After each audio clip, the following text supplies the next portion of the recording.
Bonjour à toutes et à tous. Bienvenue à cette conférence annuelle du Magister Banque Finance Assurance de l'Université Paris-Dauphine qui clôture les House of Finance Days.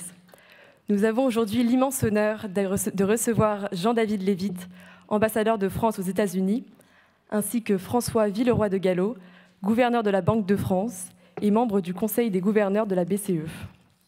Le Magister BFA et l'ensemble de l'Université Paris-Dauphine est honoré de vous recevoir et vous remercie chaleureusement d'avoir répondu positivement à notre invitation. Depuis 2019 et la crise du Covid, nous faisons face à une situation inédite. Nous remarquons une intensification des tensions géopolitiques, à l'image de la guerre en Ukraine, qui redessine les rapports de force entre les nations. Dans ce contexte de tension, qui de mieux que M. Jean-David Lévite pour nous dresser le paysage géopolitique actuel et nous donner sa vision sur ses perspectives d'évolution. Enfin, parce que ces conflits nous touchent directement et indirectement, au travers des facteurs économiques comme l'inflation, qui avait disparu depuis plus d'une décennie, M. Villeroy de Galhau nous présentera les réponses apportées par la BCE depuis plus de 2 ans. Cher public, nous vous demandons de prendre en note vos questions. Vous aurez un temps pour pouvoir les poser à la fin de la conférence. Monsieur Lévy-Lang, fondateur et président de l'Institut Louis Bachelier et membre du conseil d'administration de l'IFRI, nous fait aussi l'honneur de sa présence ce soir pour le discours d'introduction. Si vous le voulez bien, monsieur, la parole est à vous. Merci. Je ne vais pas faire un discours, mais juste quelques mots. Finance et géopolitique, c'est un sujet magnifique. L'actualité, depuis quelques années, montre qu'ils sont étroitement liés, ne serait-ce que par les sanctions multiples qui ont été prises depuis quelques années. Je ne vais pas présenter en détail, bien entendu, les deux intervenants, ils sont très connus déjà. Vous avez de la chance, nous avons de la chance d'avoir des personnalités aussi compétentes et expérimentées pour en parler. Mais je voudrais un peu planter le paysage en rappelant quelques dates clés qui ont marqué vraiment des tournants importants et dont nous vivons encore aujourd'hui les conséquences. La première, c'est 1991, la fin de l'Empire soviétique et la fin de la guerre froide. Visiblement, M. Poutine ne s'en est pas encore remis. Il continue à combattre pour recréer quelque chose qui ressemble à l'Empire soviétique.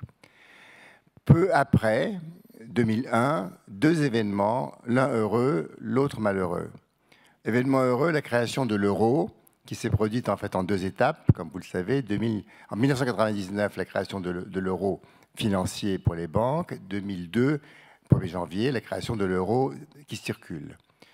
Un grand moment pour l'Europe, un grand moment pour la France, dont certainement on voit encore les effets bénéfiques dans l'ensemble.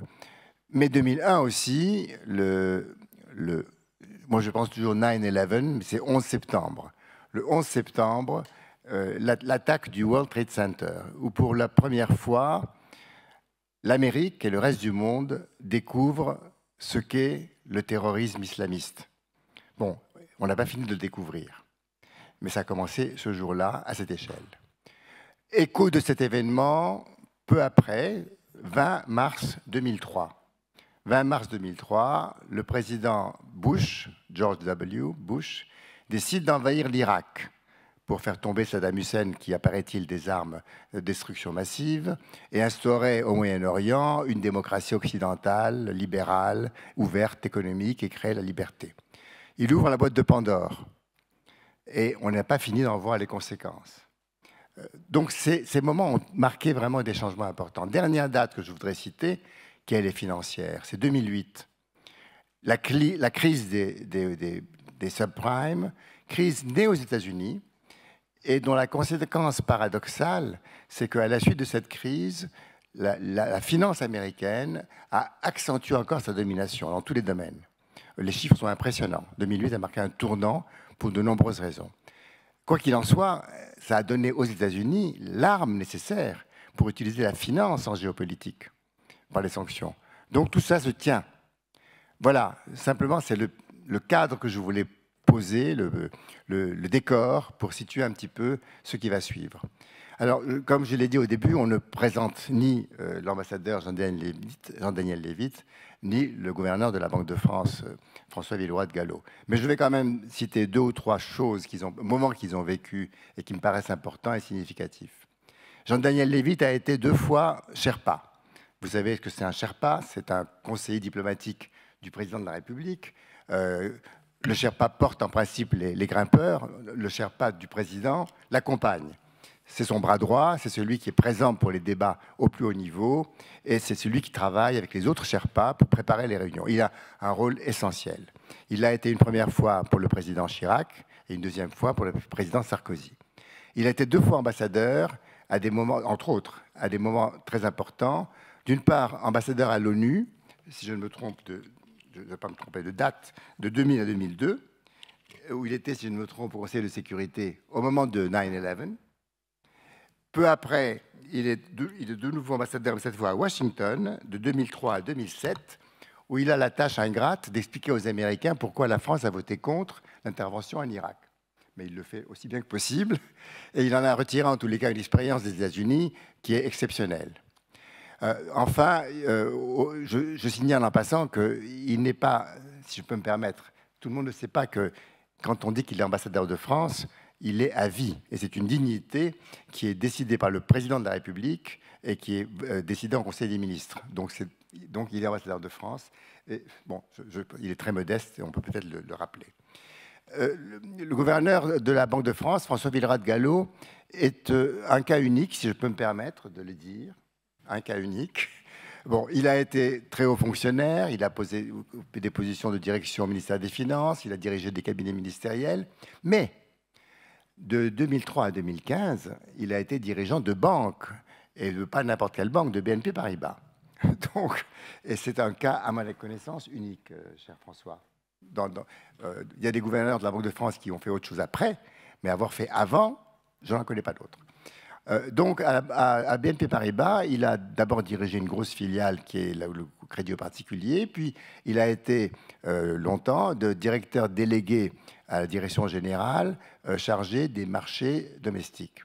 Donc, une expérience exceptionnelle de 2003 à 2015 qui fait qu'il a été nommé en 2015 à la Banque de France. Et comme l'a dit tout à l'heure le présentateur, il est de ce fait membre du Conseil des gouverneurs de la Banque centrale européenne, mais il est aussi depuis 2022, si je ne me trompe, président du Conseil de la BRI, la Banque de règlement internationaux de Bâle, qui est très importante, c'est la banque des banquiers centraux, et c'est l'endroit où, d'une part, il y a le secrétariat permanent du G20, qui étudie les risques de la finance mondiale et qui publie des rapports précieux.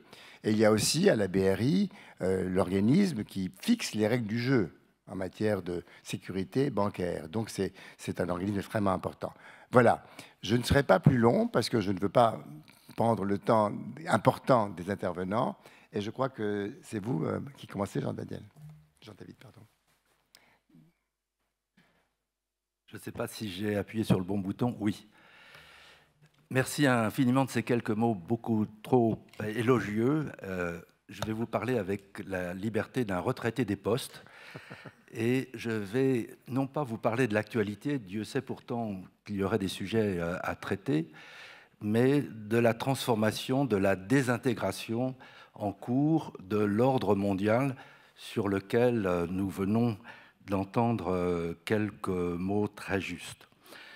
Et cette désintégration de l'ordre mondial, elle touche d'abord le sol européen avec, comme vous l'avez dit, le retour de la guerre sur le sol européen pour la première fois depuis la Deuxième Guerre mondiale au plan international. Deuxièmement, le retour d'une guerre froide, mais inversée. La première était entre les États-Unis et l'URSS avec à leur côté une Chine pauvre et très mal en point. Aujourd'hui, c'est l'inverse, c'est une guerre froide entre toujours les États-Unis, première puissance du monde, mais à leur côté ou en face, une Chine qui s'est développée de façon tout à fait remarquable avec une Russie affaiblie. Et puis enfin, troisième transformation importante du monde, le retour du mouvement des non-alignés, qu'on appelle aujourd'hui le Sud global. Alors, je ne vais pas rentrer dans l'actualité, mais je vais essayer de répondre à quelques questions. Et la première, après ce que vous venez de dire, est en effet, est-ce que l'Occident, comme le prétend Poutine, est responsable de ce qu'il appelle la pire catastrophe du XXe siècle, c'est-à-dire la fin de l'Empire soviétique? Ma réponse, très clairement, est non. Nous ne sommes pas, nous les Occidentaux, responsables de ce qui s'est passé. Et je l'ai vécu, en effet, aux côtés du président Chirac. Et ce que je peux vous dire, c'est que ça s'est passé en 2 temps. Ça a commencé en 1989, en fait, et à ce moment-là, Gorbatchev était le président de l'URSS, de l'Empire soviétique, et il était confronté à une série de révoltes. Révolte en République démocratique allemande, la RDA, révolte en Pologne, Lech Walesa, celui qui allait devenir Jean-Paul II, n'ayez pas peur, et puis la Tchécoslovaquie avec Václav Havel. Et Gorbatchev a eu une décision extraordinaire, à la différence de ses prédécesseurs, qui avaient envoyé les chars soviétiques pour littéralement écraser les révoltes, que ce soit à Prague ou à Varsovie. Là, il prend la décision de ne pas envoyer les chars et de laisser partir ces États qui souhaitaient quitter le monde soviétique. Et donc, on a vécu une période extraordinaire, et la plus extraordinaire des dates de ce temps-là est le 9 novembre 1989, lorsque le mur de Berlin a été détruit, non pas par l'Ouest, mais par les Berlinois de l'Est. Et ce soir-là, j'étais ambassadeur à Genève-ONU, je dînais avec l'ambassadeur du RSS, et je lui ai dit « Vladimir, as-tu vu ? Le mur de Berlin est détruit. » Et il me dit « Impossible !» Ah ben, je lui dis « Regardons la télé. » Et on a vu la destruction du mur de Berlin. Pour lui, le monde s'effondrait. Et donc, c'est le premier temps. Premier temps, 1989. Gorbatchev tombe malade. Il est remplacé par Boris Yeltsin, qui, lui, était président de la Russie à l'intérieur de l'Union des républiques socialistes soviétiques. Et il décide de se consacrer à toutes les réformes nécessaires dans la Russie. Et donc, il offre aux 14 États qui forment avec la Russie l'URSS, ou qui formaient, la possibilité de prendre leur indépendance et de s'engager à leur tour dans les réformes nécessaires. Et tous ces États disent « D'accord, ça nous va très très bien ». Et donc, un référendum a lieu en Ukraine, et il débouche, c'est le 1er décembre 1991, si je me souviens bien, sur 92% de oui à l'indépendance de l'Ukraine, dans un vote tout à fait démocratique, irréprochable. Et la même procédure est suivie dans les autres États. Et donc c'est le deuxième temps que vous avez mentionné, en effet, 1991, c'est la fin de l'Empire soviétique. Et donc nous ne sommes pas, nous les Occidentaux, responsables de la fin de l'URSS, de la fin de l'Empire soviétique. Alors, deuxième question, ok, mais est-ce qu'on n'est pas responsable de ce qui a suivi, c'est-à-dire l'extension de l'Alliance atlantique vers les pays qui étaient dans l'Empire soviétique, les 3 pays baltes, la Pologne, la Tchécoslovaquie, la Roumanie, la Bulgarie. Alors, comme vous l'avez dit, j'étais le conseiller diplomatique et Sherpa de Chirac à l'époque. Il connaissait bien la Russie, il connaissait bien Boris Eltsine, il parlait pas mal le russe, et il m'a dit « Jean-David, je ne le sens pas, appelez-moi Boris Eltsine. Donc il y a eu une conversation entre Chirac et Boris Eltsine. Et Boris Eltsine a dit, tu sais, moi je ne suis pas contre l'élargissement de l'OTAN, mais il faut d'abord qu'on crée un lien, un pacte entre l'OTAN et la Russie. Et donc ce pacte a été négocié et a été signé à l'Élysée, en présence de tous les chefs d'État de l'Alliance Atlantique et de Boris Eltsine. Clinton était là, tout le monde était là et tout le monde était très heureux. Ça a été un déjeuner très sympathique auquel Boris Eltsine a participé en buvant peut-être un peu trop comme d'habitude. Et à un moment, ça m'est resté en mémoire, il a dit en tout cas, Jacques, tu sais, la bonne nouvelle pour nous, c'est que la Pologne, maintenant, elle est chez vous, elle n'est plus chez nous. Ça en dit long sur l'atmosphère qui régnait, en tout cas dans les dernières années, au sein de l'Empire soviétique.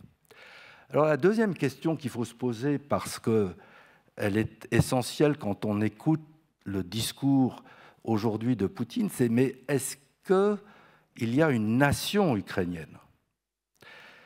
Ma réponse, c'est oui et non. Ma réponse, c'est oui parce que le peuple russe est né à Kiev. Il est devenu chrétien orthodoxe dans le monastère de la Laure de Kiev, un très beau monastère, en 988. Ah, donc, oui, c'est un peuple russe. Non, parce que cette population a migré. La Rousse de Kiev s'est déplacée vers Moscou. Et la troisième Rome aujourd'hui, ce n'est pas Kiev, c'est Moscou.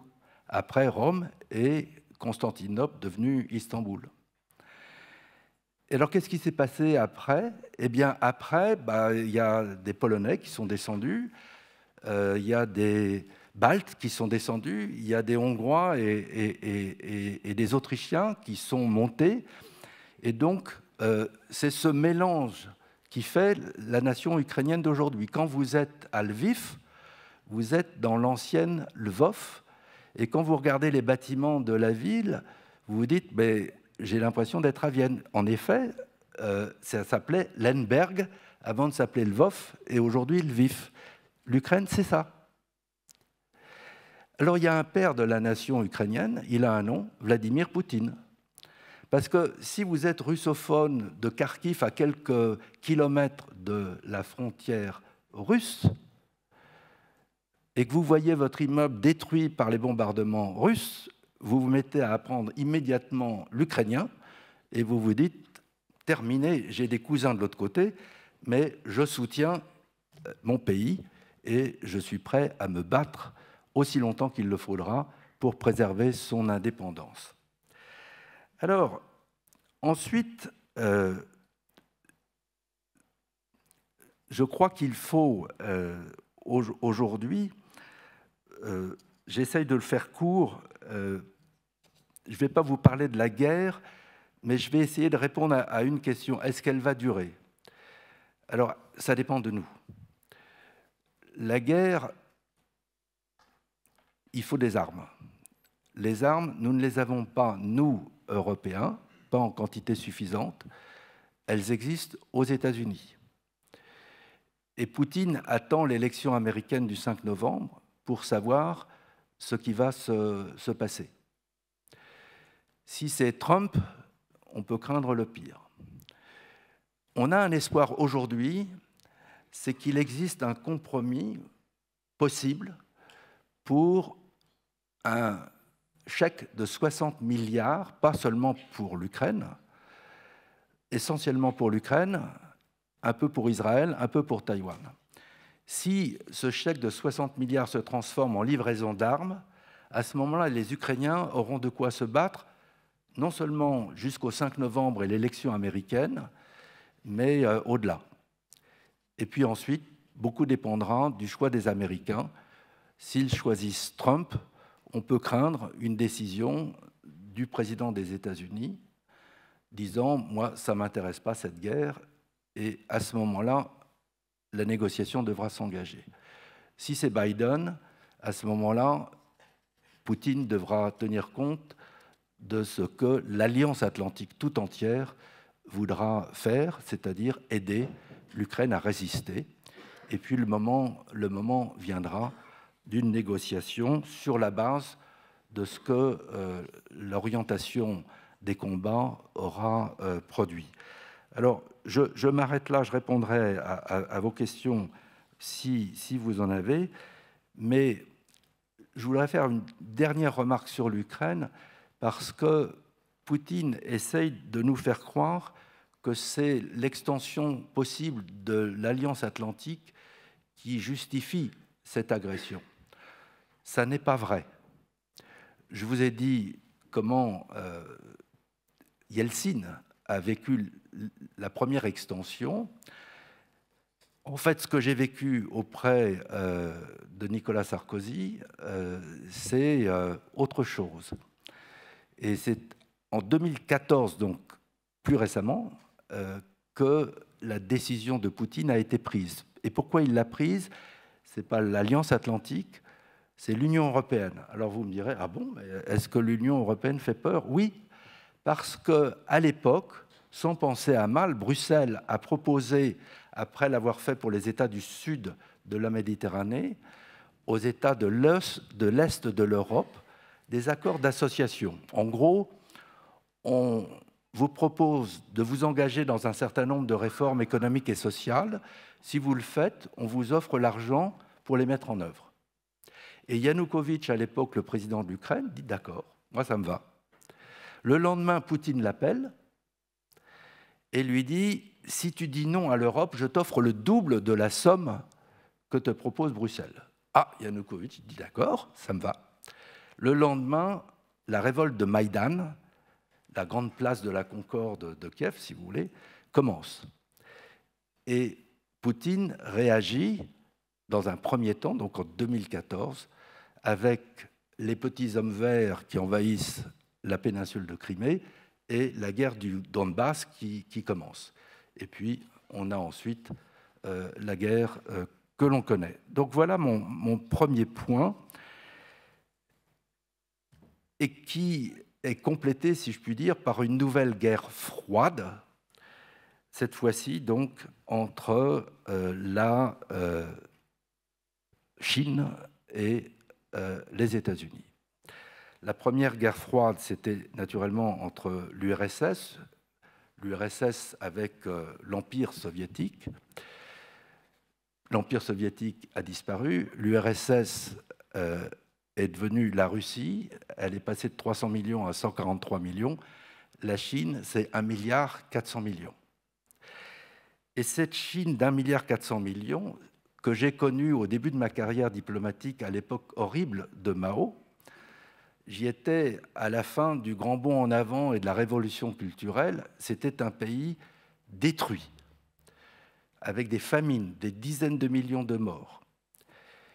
Et c'était une rupture entre la Chine et l'URSS à l'époque. On a du mal à le croire, parce que maintenant c'est une amitié éternelle. Mais à l'époque où je vivais à Pékin, les Chinois creusaient des abris contre les bombardements soviétiques. Et il y avait des combats sur l'Ussuri, et Mao avait publié un article pour dire « Je demande la restitution à la Chine de ce que la Russie nous a volé par un traité inégal en 1860, c'est-à-dire tout le territoire entre le lac Baïkal et la péninsule du Kamtchatka. » Et ne croyez pas que les dirigeants chinois actuels ont oublié ce passé-là. Cette amitié éternelle entre les deux, à mon avis, il faut y mettre un petit bémol. En tout cas, cette Chine-là a disparu. Et elle a disparu une autre date qui est très importante, c'est 1979. Il s'est passé 3 choses extraordinaires en 1979. La première, au mois de février, c'est la chute du Shah d'Iran. Le Shah d'Iran et le régime iranien étaient le meilleur allié de l'Occident dans tout le Moyen-Orient. Le Shah d'Iran est mort d'un cancer et, comme vous le savez, il a été remplacé par l'imam Khomeini. Et depuis, c'est la rupture entre l'Iran et l'Occident et c'est la querelle ou l'affrontement entre chiites et sunnites dans tout le Proche-Orient. Février 1979 a changé la donne au Proche-Orient et au-delà. Et puis l'Union soviétique, au mois de décembre, a envahi l'Afghanistan. Erreur fatale, parce que 10 ans plus tard, ils ont perdu cette guerre. 89, la conséquence, c'est ce que je vous décrivais, la fin de l'Union soviétique à la suite de cet échec militaire sanglant en Afghanistan. Et la troisième grande révolution, elle intervient en Chine. Je vous ai décrit la Chine détruite par Mao dans ces dernières années, mais des poubelles de l'histoire où Mao l'avait placé sort Deng Xiaoping. Deng Xiaoping était un génie. Il mesurait 1,42 m, mais c'était une boule d'énergie. Et comme Chou Enlai, il avait passé 4 ans en France, à la fin de la Première Guerre mondiale, comme étudiant travailleur. C'est là qu'il était devenu communiste, d'ailleurs. Et c'était un pragmatique total. Il a voulu, à la différence de Mao, tester les réformes, l'une après l'autre. Et donc, il essayait une réforme dans une province, ça marchait, il l'étendait à une autre province. Et puis ensuite à d'autres provinces. Et petit à petit, ainsi, la Chine s'est transformée. Alors vous me direz, mais il y a d'autres pays qui se sont transformés rapidement. Oui, la Corée, le Japon, Taïwan, Singapour. Mais là, je vous parle d'une transformation économique et sociale à l'échelle de 1,4 milliard d'habitants. C'est extraordinaire ce que Deng Xiaoping et ses successeurs ont réussi. Et pendant toute cette période-là, l'Occident soutenait à fond ce qui se faisait en Chine parce que nous avions la conviction qu'avec ces réformes économiques allait venir la démocratie. Plus de liberté, plus d'ouverture. Et ça s'est révélé exact dans les premières années. Deng Xiaoping, Jiang Zemin, son successeur, Hu Jintao, le successeur de Jiang Zemin. Pendant toutes ces années-là, et jusqu'à l'entrée de la Chine dans l'Organisation mondiale du commerce en 2001, on a vu une transformation économique, mais aussi sociale, plus de liberté, et la construction d'un État qui fixait les règles du jeu. Et donc, ça valait le coup de les aider au maximum, et c'est ce que tout l'Occident a fait. Et ça a été facilité par ce qu'on appelle aujourd'hui la mondialisation. La mondialisation, c'est 2 transformations. Vous en avez une dans vos poches ou dans vos sacs à main, c'est les téléphones portables, c'est les technologies de l'information. Et la Chine est devenue l'atelier du monde pour fabriquer tout cela. Pourquoi? Parce qu'il y a une deuxième innovation fantastique, alors qui est beaucoup moins glorieuse sur le plan technologique, c'est les porte-conteneurs. Avant, il fallait remplir les cargos, ça prenait un temps fou, c'était très cher, et puis les décharger. Avec les porte-conteneurs, vous avez ces énormes boîtes de chaussures dans lesquelles vous avez des petites boîtes, et ça va très vite et ça coûte beaucoup moins cher. Et donc, la conjonction de la transformation économique de la Chine et de l'invention et de la répartition des porte-conteneurs a permis à la Chine de devenir l'atelier du monde. Tout ça était formidable jusqu'à l'arrivée de Xi Jinping. Alors, pas de chance, parce que Xi Jinping, fils d'un glorieux successeur de Mao, a vécu dans la douleur la révolution culturelle, mais malgré tout, il considère que le règne du parti, c'est mieux que les règles du jeu de l'État. Et ça, pour les Américains, c'est inacceptable. Imaginez que la première puissance du monde qu'ils sont aujourd'hui devienne demain la Chine du Parti communiste chinois, non.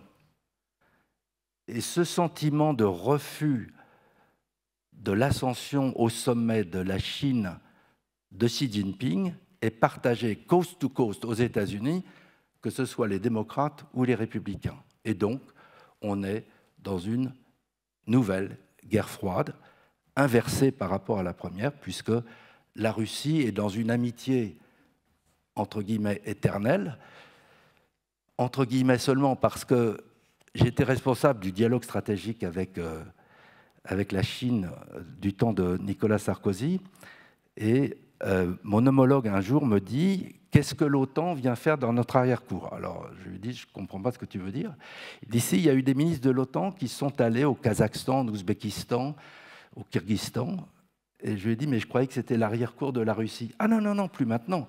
C'est l'arrière-cour de la Chine. » Et donc, pas d'OTAN dans l'arrière-cour de la Chine. Voilà l'amitié éternelle entre la Russie de Poutine et la Chine de Xi Jinping. Et donc ça, c'est le deuxième changement, la deuxième transformation extraordinaire après le retour de la guerre sur le sol européen. C'est cette nouvelle guerre froide qui va continuer, qui va se durcir entre les États-Unis, quel que soit le vainqueur de l'élection du 5 novembre aux États-Unis, et la Chine, aussi longtemps que Xi Jinping ou celui ou celle qui lui succédera, s'il partage la même volonté d'avoir le Parti communiste chinois et non pas l'État en charge des destinées du peuple chinois. Alors, qu'est-ce qui va gagner cette guerre froide? Honnêtement, le jeu me paraît tout à fait ouvert parce que vous avez bien sûr 1,4 milliard de Chinois, mais une population qui va vieillir très vite, qui à la fin du siècle ne sera plus que 800 millions.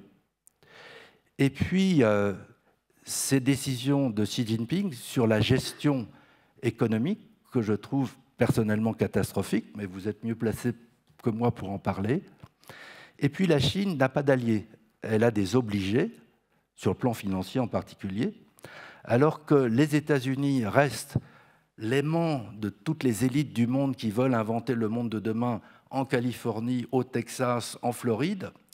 Même si Trump gagne, les États-Unis resteront les États-Unis parce que c'est un État fédéral et qu'aux États-Unis, c'est la rivalité entre les États fédérés qui fait le dynamisme du pays et son attractivité.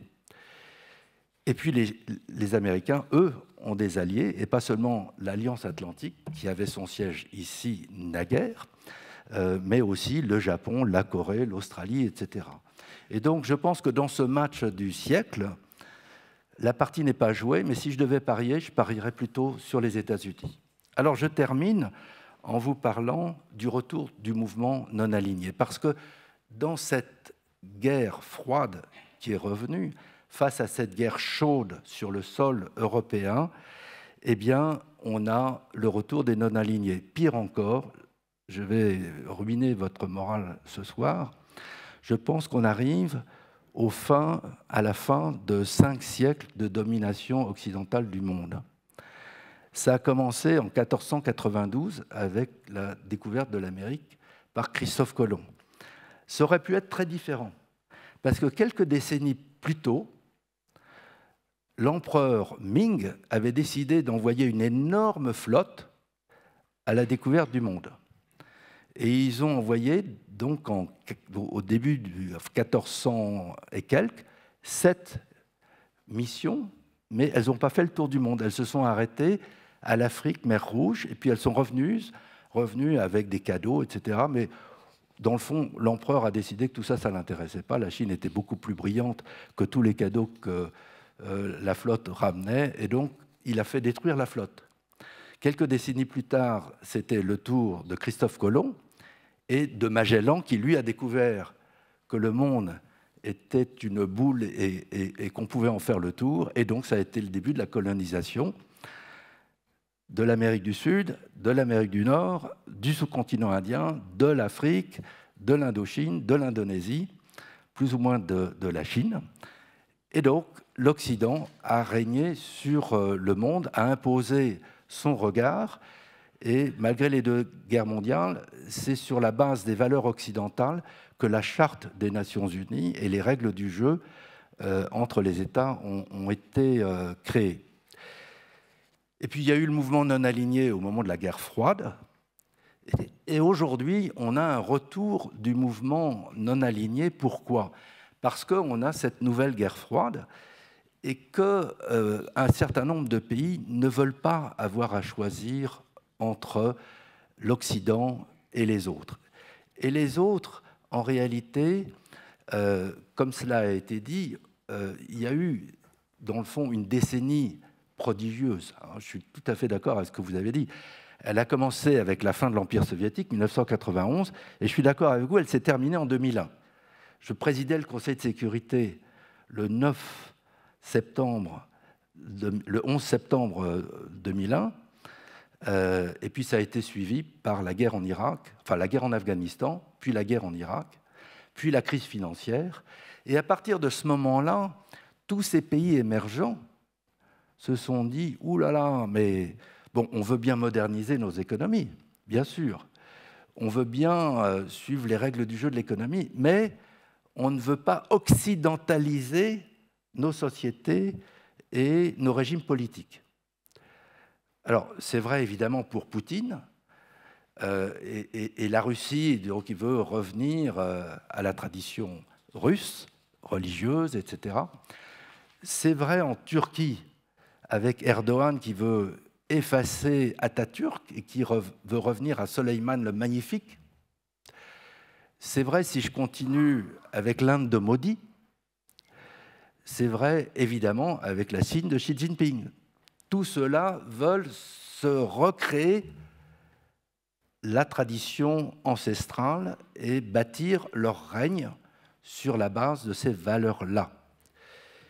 Et donc, quand, et c'est mon dernier exemple et je m'arrêterai là-dessus, mais c'est très triste, quand il y a eu le début de l'invasion russe en Ukraine, l'Occident s'est précipité au Conseil de sécurité. Évidemment, les Russes ont mis un veto, suivi par les Chinois.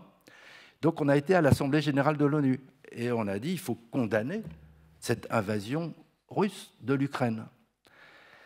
Il y a eu, sur les 193 pays, 141 pays qui ont voté pour condamner. Mais quand je regarde ceux qui n'ont pas voté contre la Russie, ceux qui se sont abstenus, qu'est-ce que je vois? L'Inde, le Pakistan, le Vietnam. Je ne vous fais pas la liste, mais quand je regarde les pays de l'Afrique francophone, par exemple, se sont abstenus de condamner Poutine dans son agression contre l'Ukraine, le Sénégal, le Gabon, la Guinée, le Cameroun, le Congo, le Togo, et dans l'Afrique non francophone, l'Afrique du Sud, le Mozambique, l'Ouganda, et au Maghreb, l'Algérie. Et donc, vous voyez que même ceux qui sont proches de nous, ou qui l'étaient, vous avez cette volonté de ne pas avoir à choisir, malgré l'agression russe. Et je ne dirais pas que c'est un mouvement non aligné, c'est un mouvement qui refuse de choisir parce qu'il veut bénéficier des deux côtés. Ils veulent, et c'est le cas de l'Inde par exemple, maintenir une bonne relation avec la Chine, développer tous les liens possibles avec l'Occident, et c'est la même chose avec Lula au Brésil. Et donc on est aujourd'hui, et je termine là-dessus, dans un monde où on a nos valeurs qui ne sont plus partagées et un ordre mondial qui est menacé. Et je crois que c'est très important que l'Union européenne, dans ce monde nouveau, accepte de jouer tout son rôle en unissant ses capacités, en traitant d'abord le problème de la Russie face à l'Ukraine, mais au-delà, il faut qu'on accepte d'assumer nos responsabilités en tant qu'Européens. Nous avons eu un passé glorieux, nous pouvons nous construire un avenir non moins glorieux à condition d'être unis. Et je termine là-dessus, c'est un défi colossal qu'il faudra relever. C'est votre génération qui aura à le relever, et ça commence avec les élections du Parlement européen du 6 au 9 juin. Votez tous. Merci beaucoup.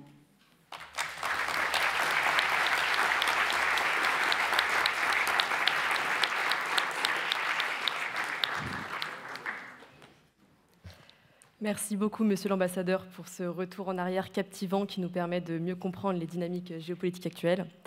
Alors tout d'abord, j'ai une question pour rebondir sur l'élection américaine qui a lieu le 5 novembre prochain.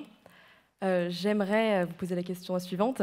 Quels sont selon vous les impacts que pourrait avoir un désengagement américain dans de nombreux conflits, donc je pense notamment à l'Ukraine, au niveau européen, que ce soit des conséquences économiques ou des conséquences commerciales? Alors, le désengagement américain, si Trump est élu, et s'il le fait, c'est deux conditions, parce que Trump est relativement imprévisible et on a survécu sans trop de difficultés à un premier mandat. Mais enfin, je réponds à votre question. Je crois que sur le plan militaire, ça veut dire qu'il faudra négocier avec Poutine, et peut-être sans que les Américains s'engagent à nos côtés, et donc c'est une très mauvaise nouvelle. Sur le plan économique et financier, honnêtement, je suis moins pessimiste, mais là, je me tourne vers le gouverneur parce que je pense qu'il est mieux placé que moi pour répondre à cette question. Les 4 premières années de Trump n'ont pas été aussi catastrophiques qu'on pouvait le redouter. Simplement, ça veut dire, et c'est là-dessus que je terminais il y a quelques instants, que l'Union européenne devra être capable d'assumer davantage de responsabilités, sera amenée à prendre plus de décisions autonomes, parce que la solidarité transatlantique, la capacité de gérer ensemble au sein du G7, dans le cadre du G20, etc., risque d'être mise à mal. Et dans le monde que je vous décrivais, celui du G20 par exemple, ben, on a le Brésil, on a l'Inde, etc., qui jouent leur partition sans trop se soucier de ce que l'Occident peut demander. Et si l'Occident est complètement désuni, alors notre capacité à influencer le monde, l'économie globale, sera diminuée. Et donc, je m'arrête là parce que François aura bien des choses à ajouter, mais le pire n'est pas forcément sûr. Une dernière question pour vous, monsieur Levitt. Vous évoquez le fait que la guerre dépendait de nous, aussi de nos institutions. Quel rôle concrètement et actuellement jouent nos institutions dans cette guerre qui est la guerre en Ukraine? Vous mentionnez notamment l'OTAN, l'Union européenne, voire même l'ONU. Comment peuvent-elles agir? Et d'ailleurs, l'ONU peut-elle continuer d'opérer dans le monde fragmenté que vous décrivez? Alors, il y a 2 institutions, celle qui habitait ici, l'Alliance Atlantique. Elle marche bien si les États-Unis peuvent agir. Et si vous suivez l'actualité, en ce moment, c'est catastrophique. Biden souhaite tout pour nous aider. Il considère que c'est un défi pour l'Occident tout entier, la guerre de Poutine en Ukraine. Malheureusement, le Congrès ne le suit pas, ou du moins pas encore. Alors la négociation est en cours entre le Sénat et la Chambre des représentants. Ça se joue à quelques voix près, et il y a un paquet de 60 milliards de dollars, essentiellement pour l'Ukraine, mais aussi un peu pour Israël, un peu pour Taïwan, d'armement. Et sans rentrer trop dans la négociation, les dernières négociations entre le Sénat et la Chambre des représentants, ça serait de dire, OK, on ne va pas faire 60 milliards de dons, on va faire tous les milliards des armements américains qui seraient livrés à l'Ukraine en dons, parce qu'après tout, c'est les sociétés américaines qui fabriquent, c'est normal que ce soit des dons. Et puis, l'argent qui ira directement à l'Ukraine, ça sera un prêt sans intérêt. Et on sait que l'Ukraine n'aura pas la capacité de rembourser, mais enfin, on a déjà fait ça après Deuxième Guerre mondiale, donc on peut le refaire. Et donc ils sont à la recherche entre le Sénat et la Chambre des représentants d'un compromis pour permettre cette livraison massive des armements dont l'Ukraine a désespérément besoin. Pourquoi est-ce que seuls les États-Unis peuvent livrer ces armes? Tout simplement parce que nos stocks ne sont pas disponibles. Nous n'avons pas les armes dont disposent aujourd'hui les Américains. Les Américains ont une loi qui leur permet d'accumuler des stocks, et ils l'ont fait de façon remarquable, et c'est leur responsabilité globale. Nous, on comptait sur les bénéfices de la fin de la guerre froide, et donc on s'est démobilisé. Donc nos stocks d'armement, c'est un bonsaï. Donc on a un peu de tout, mais en quantité bonsaï. Et donc, il faut relancer les industries de l'armement européennes. Et puis, il faut doter l'Union européenne de capacités de production des armements. Et tout ça va prendre, même si on fait un effort, des mois, pour ne pas dire des années. Et en attendant, seuls les États-Unis sont en mesure de livrer en délai de quelques semaines les armements qui manquent terriblement à l'Ukraine. Alors, on a quand même quelques armements, et vous avez vu qu'on a des débats entre Européens. Faut-il que l'Allemagne livre les Taurus? Ça serait bien qu'il le fasse, c'est le point de vue de Paris, ce n'est pas le point de vue du chancelier Scholz, mais c'est une coalition en Allemagne, donc ils discutent entre eux, etc. Et donc, il y aura encore quelques livraisons, mais seuls les États-Unis sont en mesure de faire la différence et de permettre un vrai changement sur le terrain en faveur des forces ukrainiennes face aux forces russes aujourd'hui.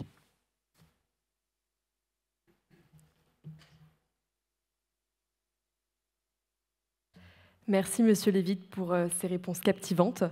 Je vous propose maintenant de passer à la deuxième partie de la conférence. Monsieur le gouverneur de la Banque de France, la parole est à vous.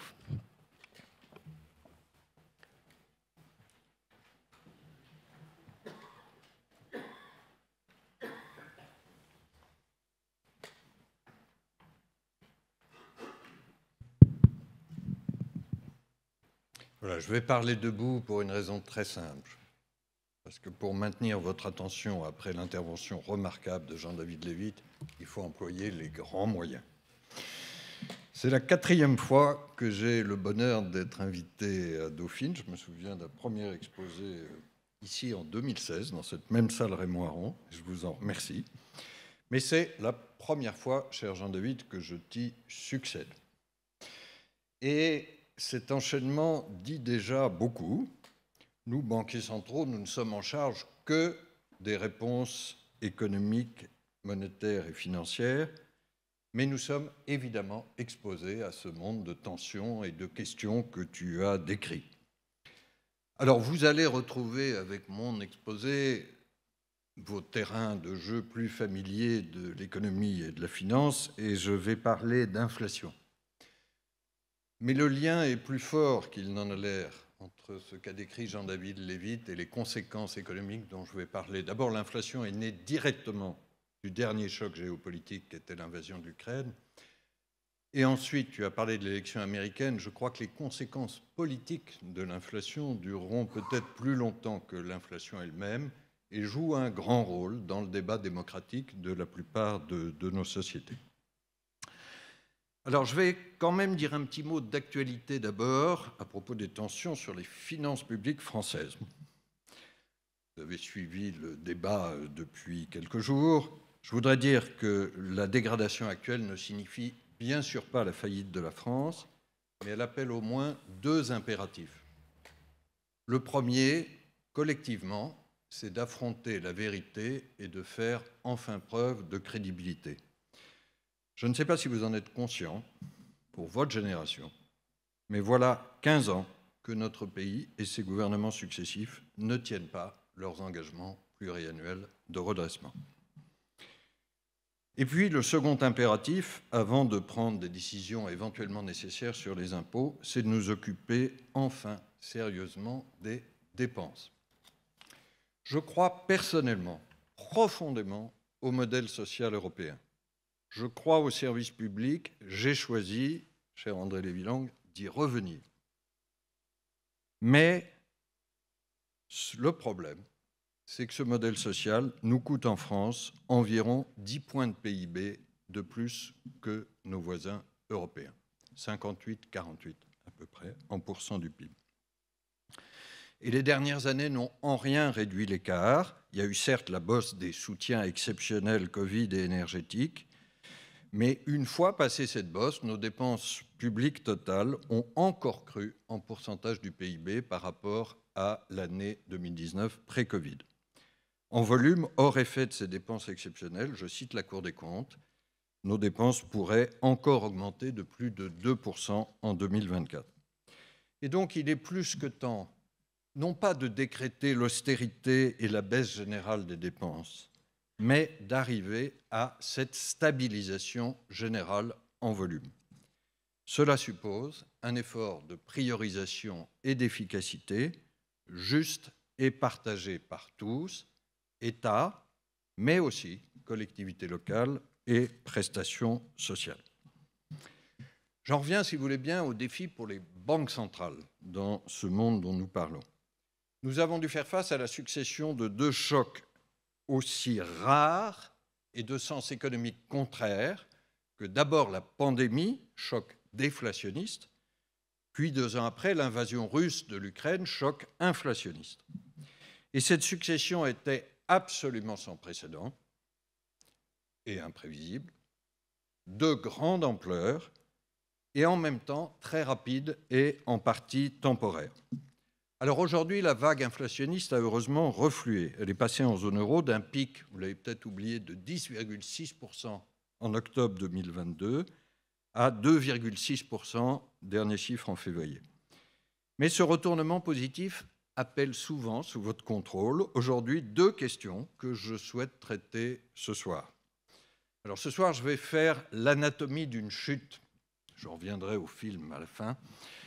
Enfin, disons que ce titre est ami de la mémoire, anatomie d'une chute d'inflation. La première question, c'est est-ce que la politique monétaire a vraiment contribué à ce succès ou est-ce qu'il tient à la chance? Et la deuxième question, elle est sur l'avenir. Comment est-ce que maintenant, nous pouvons réussir le dernier kilomètre, c'est-à-dire le bon atterrissage de l'inflation à sa cible de 2%? Alors, je regarde d'abord derrière nous et je commence par la part liée à notre environnement, voire à la chance. Oui, l'inflation a été initialement alimentée par des chocs d'offres, notamment sur les matières premières, et donc la désinflation aussi, lorsque ces chocs se sont retirés. Vous le voyez à gauche, la très forte hausse de l'inflation en gris, puis son repli, ont suivi les évolutions des prix de l'énergie. Là, on a mis le pétrole en bleu. Et à droite, la perturbation dans les chaînes mondiales d'approvisionnement, attestée par l'indice de fret maritime. Mais, grande différence avec les années 70, l'inflation n'est pas devenue persistante. Et ça nous amène au premier succès de la politique monétaire, c'est d'avoir évité ce que j'appelle la propagation. Alors, je vais rester quelques instants là-dessus. Intéressons-nous maintenant, en effet, à la part moins spectaculaire, mais qui était pour nous, banquiers centraux, plus menaçante car risquant d'être plus persistante et auto-entretenue, ce que nous appelons l'inflation sous-jacente, c'est-à-dire hors énergie et alimentation. On sort ces 2 composantes qui font à peu près 30% de l'indice des prix parce qu'elles sont directement liées aux cours mondiaux. C'est ce risque-là de propagation aux biens manufacturiers puis aux services qui nous a amenés au printemps 2022 à réagir et à monter nos taux. Et le slide suivant est simplement un rappel, celui de la plus ample remontée des taux jamais réalisée dans l'histoire récente, à une allure très soutenue. Si vous prenez pour la Banque centrale européenne la courbe noire, nous sommes passés en 14 mois de moins 0,5% à plus 4. 450 points de base.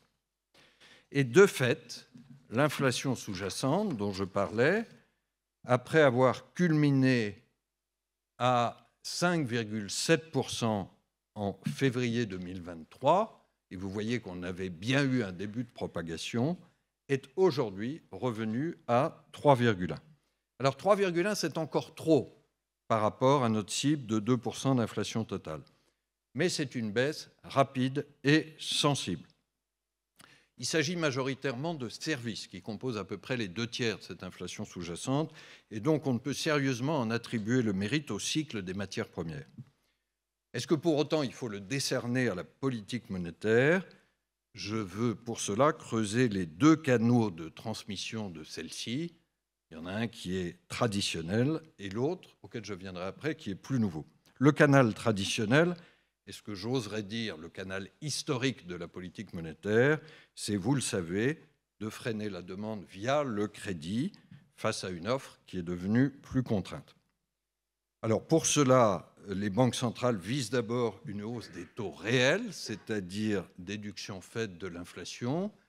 Et là, vous voyez résumé sur le slide ce qui s'est passé à partir de niveaux exceptionnellement bas, très négatifs de taux réels. La courbe rouge, c'était en juillet 2022, au moment de notre première montée des taux. Ils sont redevenus positifs sur toutes les échéances. La courbe jaune, c'est la dernière photographie. Notre politique monétaire est donc vite passée en territoire restrictif, à partir, c'est vrai, d'une situation initiale qui était exceptionnellement accommodante. Pourquoi? Parce qu'on devait faire face au choc déflationniste du Covid. Cette hausse des taux de marché s'est ensuite transmise au taux du crédit bancaire. Je passe vite parce que ce sont des mécanismes que vous connaissez bien. On a mis ici à gauche les crédits aux entreprises, à droite les crédits aux ménages.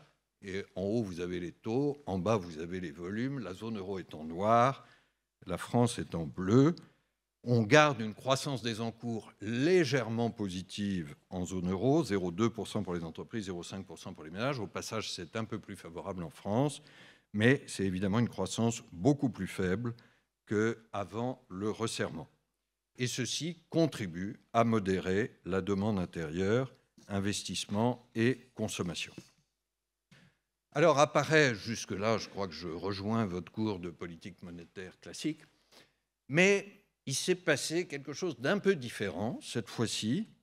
Comment est-ce que ce canal historique du crédit et de la demande n'a pas débouché sur la récession tant redoutée, souvenez-vous, en 2022, des deux côtés de l'Atlantique, et qui jusque-là était presque toujours la conséquence des resserrements monétaires? Si je fais un tout petit pas théorique, c'est, vous le savez, la fameuse courbe de Phillips qui trace la relation inverse entre taux de chômage et taux d'inflation. Et on en déduit usuellement ce que les économistes appellent parfois un ratio de sacrifice, je n'adore pas l'expression, la hausse du taux de chômage qu'il faut accepter pour obtenir, par exemple, une baisse de 1% du taux d'inflation. Or, ce n'est pas ça que nous avons vu.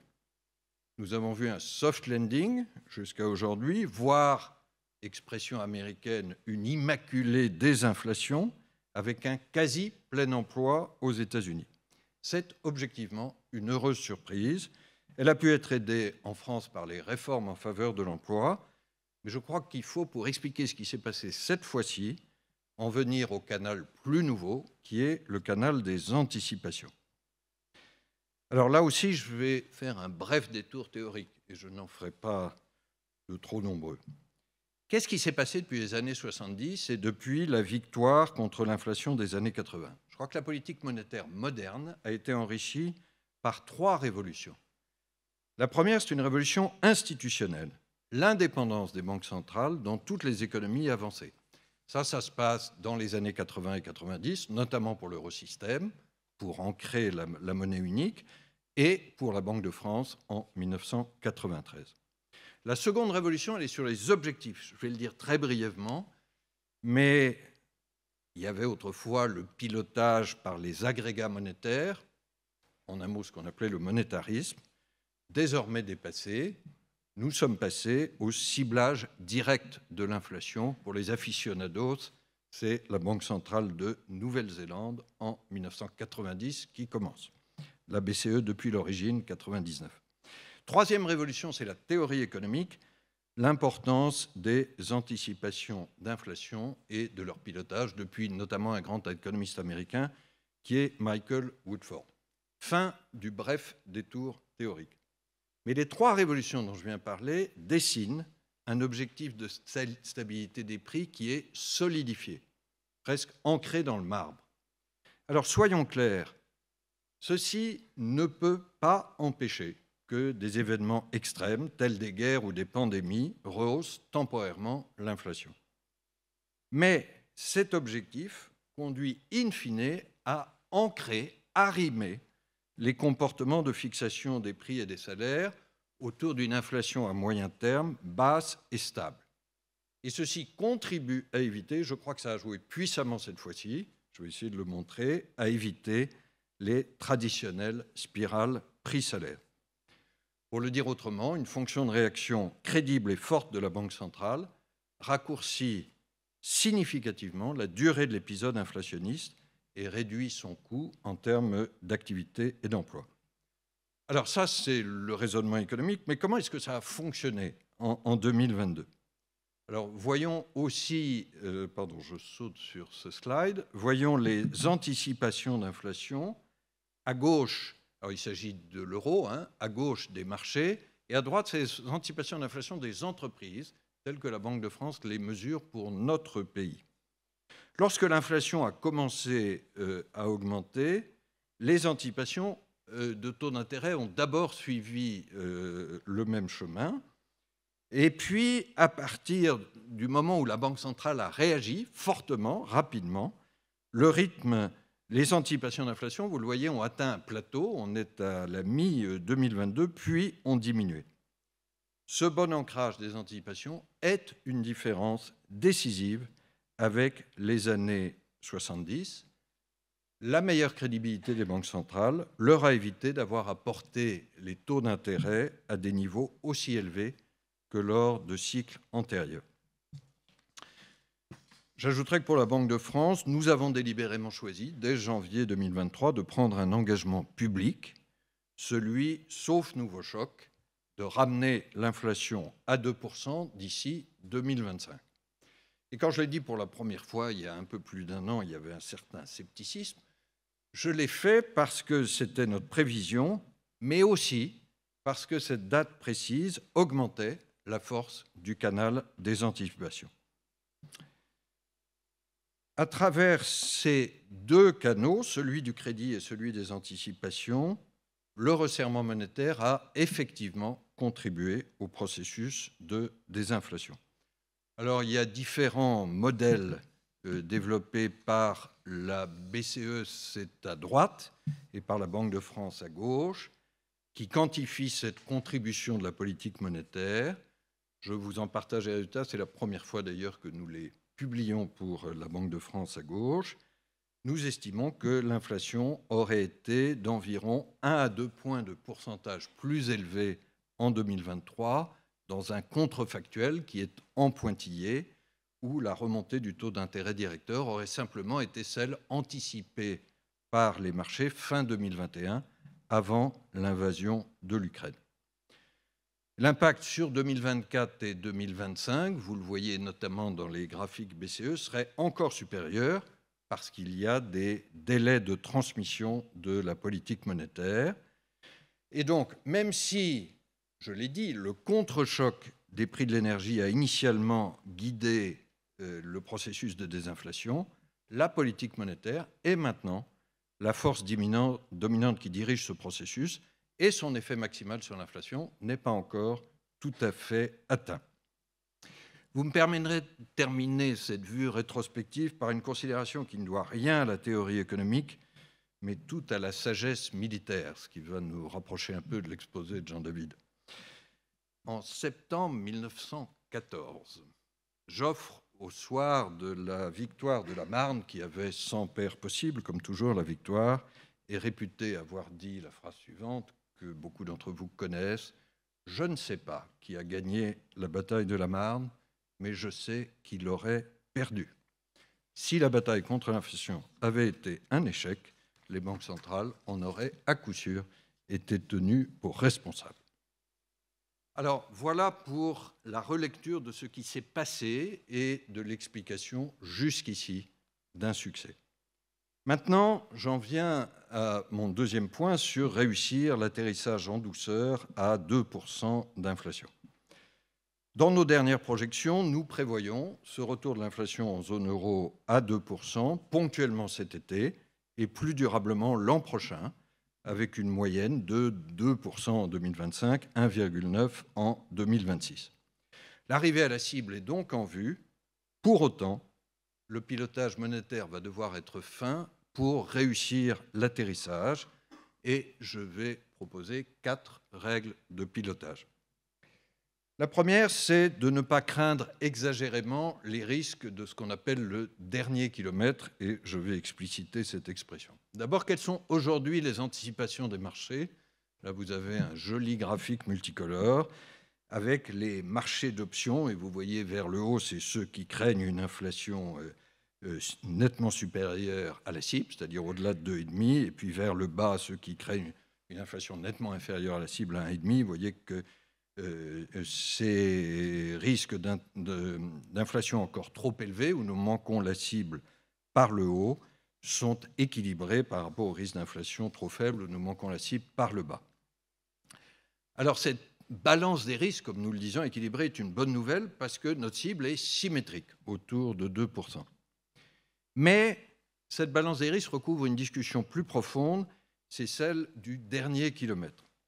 Alors, dans le monde anglo-saxon, le last mile, et vous avez probablement lu un certain nombre de choses en la matière, l'école attentiste s'inquiète.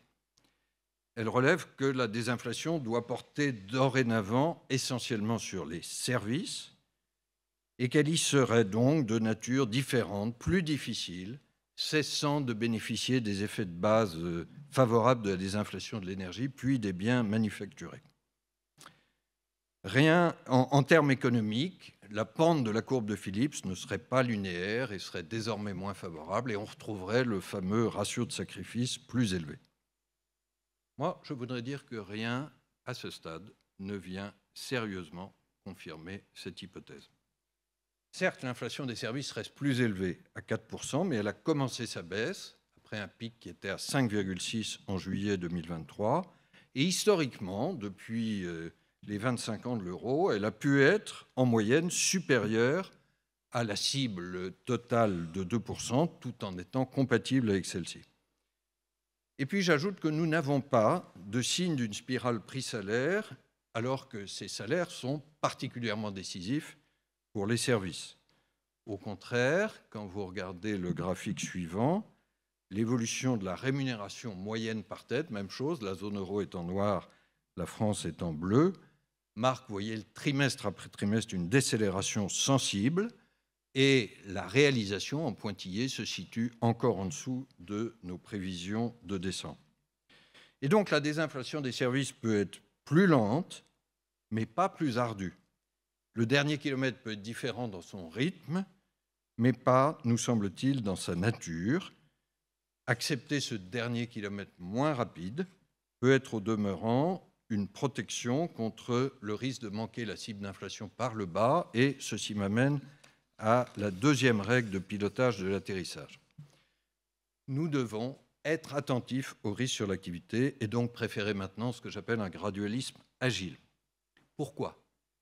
Nous ne devons pas aujourd'hui ignorer les risques en maintenant trop longtemps le pied sur le frein monétaire, de peser exagérément sur l'activité. Les risques sur l'inflation, je l'ai dit, sont aujourd'hui équilibrés. Ceux sur la croissance sont par contre à la baisse. Pour le dire autrement, nous avons clairement un objectif principal, premier, qui est notre destination, ramener l'inflation à 2% d'ici 2025. Et il ne peut y avoir aucun doute, je le redis ce soir, sur notre détermination et notre engagement, même si je n'ai pas le fétichisme du 2,0% à la décimale près. Mais sous réserve de l'atteinte de cet objectif principal, nous devons maintenant intégrer un objectif secondaire concernant la trajectoire. Si nous pouvons atteindre cette destination avec un atterrissage en douceur plutôt qu'un atterrissage brutal, il s'agit d'un bien meilleur chemin pour l'économie, pour nos concitoyens européens, pour leurs revenus et leurs emplois, et, confère ce que je disais au départ, pour la saine conduite des politiques budgétaires. Nous ne pouvons pas ignorer le surcoût potentiel en bien-être perdu. Et donc je crois que le temps est venu de prendre une assurance contre ce second risque en entamant la baisse des taux. Cette assurance me paraît d'ailleurs cohérente avec le raisonnement de ceux qui, en septembre dernier, plaidaient pour une dernière hausse de taux, nous protégeant à l'époque d'un risque, à l'inverse, d'inflation trop élevée. Les risques ont évolué, nous devons donc adapter notre contrat d'assurance. La date précise de cette première baisse, nous avons un conseil en avril, nous avons un conseil début juin, n'a pas une importance existentielle. Mais je redis ici une conviction saisonnière, c'est qu'elle devrait avoir lieu au printemps, saison qui en Europe dure jusqu'au 21 juin, et ceci indépendamment du calendrier de la Réserve fédérale américaine. Il me semble que ce gradualisme actif s'est imposé lors de notre dernière réunion. Prendre une telle assurance vaut d'autant plus que les coûts en sont minimaux. Nous garderons ensuite 2 choix de pilotage, 2 degrés de liberté, qui sont mes 2 dernières règles de pilotage. Et je commence par celle sur la vitesse d'approche. Il y a la date de la première baisse, mais quelle vitesse d'approche, quel rythme de baisse? Alors, quelques principes paraissent acquis en la matière. Nous commencerons probablement par une baisse modérée. Nous ne serons pas obligés ensuite de réduire les taux à chaque conseil des gouverneurs, mais nous devrons en garder l'option. Notre rythme sera avant tout pragmatique et d'un pragmatisme guidé par les données économiques. Parmi ces données, je vais reprendre ce que Christine Lagarde a souligné la semaine dernière, nos prévisions forward-looking regagneront de l'importance par rapport aux seuls indicateurs backward-looking à mesure que nous retrouvons de la confiance dans nos modèles de prévision. J'en viens à la 4e et dernière règle sur la zone d'atterrissage. Quel taux terminal? Alors, les anticipations des marchés sur notre nombre de baisses, puis notre taux terminal courant 2025, après le cycle de baisse, ont beaucoup varié depuis septembre dernier. Je vous montre à l'écran ce qui est aujourd'hui le nombre de baisses anticipées. Vous voyez qu'il est à 7, par convention des baisses de 25 points de base, et un taux terminal qui est autour de 2,25. Bon, j'insiste sur le fait que ce sont des moyennes et simplement une photo aujourd'hui des prévisions de marché. Je dirais simplement qu'elles paraissent relativement stabilisées aujourd'hui et sans doute davantage justifiées. Mais pour autant, il serait évidemment très prématuré que je me prononce ce soir sur un chiffre, alors que j'ai revendiqué devant vous un gradualisme pragmatique guidé par les données. Mais il est raisonnable, là aussi, d'essayer de donner quelques éclairages. Premier éclairage, et celui-là me paraît acquis, j'y insiste devant vous et devant votre génération, nous ne devrions pas, sauf choc économique très négatif, revenir au taux ultra bas de l'ère antérieure, entre 2015 et 2021. J'y insiste un peu, parce qu'il y a un risque que notre mémoire collective, y compris celle des emprunteurs, pensez au taux du crédit immobilier, ou celle des opérateurs financiers, soit trop courte. Et que nous considérions que les taux de la période 2015-2021 aient été des taux normaux. Non, ces taux négatifs ou nuls, ils étaient l'exception face à une menace de déflation encore accrue par le Covid après 2020. L'inflation de demain, nous semble-t-il, devrait être plus proche de notre cible de 2% à moyen terme que pendant cette époque antérieure où nous n'avions pas assez d'inflation. Pourquoi? Notamment parce que les mutations structurelles, changement climatique et fragmentation commerciale, jouent dorénavant plutôt dans un sens inflationniste. J'en profite pour glisser une petite réponse à la perche que, Jean-David, tu m'as tendu tout à l'heure sur ce que pouvait signifier une politique américaine demain. Je me garderais bien de faire un pronostic sur la politique économique d'un Trump 2, parce que ce que tu as dit sur une certaine imprévisibilité peut s'appliquer aussi dans le champ économique. Mais par contre, je voudrais relever quelque chose qui, lui, est une certitude.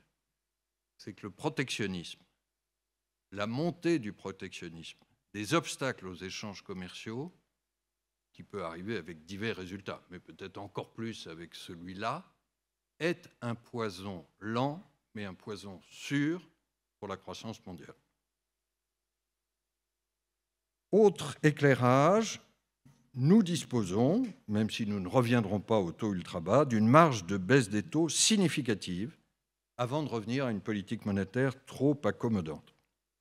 Alors, dernière petite digression théorique, vous savez que le débat économique se passionne ici pour une zone frontière, c'est celle du taux neutre ou du taux d'équilibre, R* en anglais, ou je vais l'appeler R étoile en français. C'est le taux, je vous rappelle, qui en milieu de cycle, à conjoncture neutre, est supposé équilibrer l'offre et la demande, comme d'ailleurs l'épargne et l'investissement. Et c'est la frontière qui est supposée séparer la politique monétaire restrictive. Si l'inflation est trop forte, nous devons monter les taux d'intérêt au-dessus de R étoile pour freiner la demande, en dessous de la frontière, la politique accommodante. Alors ce débat est superbe, inépuisable, car, vous le savez, R étoile n'est pas précisément observable ni mesurable. Certains demeurent pour cette raison sceptiques sur la pertinence même du concept, mais la BCE et la Banque de France se sont risqués à des estimations à partir d'une suite de modèles. Et ceci sera mon dernier slide. À gauche, c'est l'estimation de la Banque de France en taux réel. Il faut rajouter l'inflation, avec des intervalles de confiance, vous voyez, assez larges, qui marquent quand même l'incertitude sur R étoile. Et à droite, ce sont les estimations de la BCE, qui, elles, sont en taux nominaux. Donc, si vous rajoutez 2% d'inflation, vous voyez que c'est relativement proche. La convergence se fait notamment autour de deux constats. La forte baisse de R étoile au cours des 2 décennies 2000-2020, quand vous regardez la période longue, baisse d'au moins 2% de ce taux d'équilibre, du fait notamment du ralentissement de la croissance et du vieillissement démographique. Mais cette baisse semble s'être interrompue depuis la pandémie. C'est une bonne nouvelle pour la politique monétaire parce que les risques que les taux d'intérêt tirés vers le bas viennent plus souvent buter sur la frontière basse, ou la frontière à zéro des taux d'intérêt a un peu diminué.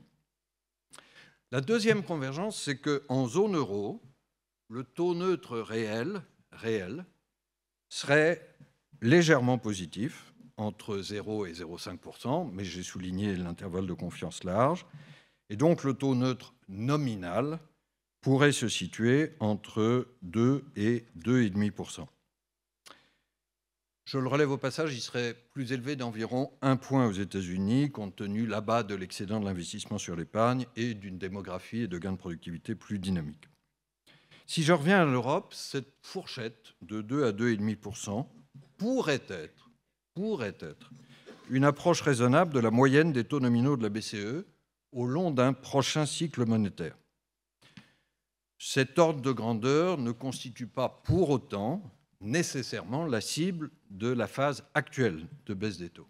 Il dit simplement une chose très importante, nous avons une marge significative de baisse des taux avant même de sortir d'une orientation restrictive. Et ceci est, à mes yeux, une raison de plus pour préférer un gradualisme agile à un attentisme excessif. Je conclus en revenant, si vous voulez bien, au film Anatomie d'une chute. Je pense que nombre d'entre vous l'ont vu. Il y a deux différences évidentes avec notre thème d'aujourd'hui. La chute de la victime qui ouvre le film y est dramatique, mortelle, alors que nous visons, j'y ai assez insisté, un atterrissage en douceur. La seconde différence est qu'à la fin du film, personne ne sait vraiment qui est responsable. C'est ça qui fait son charme. Nous, j'espère l'avoir plaidé ce soir, nous prenons nos responsabilités. Hier, d'avoir remonté assez vite pour éviter la propagation de l'inflation. Demain, de les baisser assez tôt pour éviter un surcoût potentiel en perte d'activité. Alors, il reste quand même un point essentiel.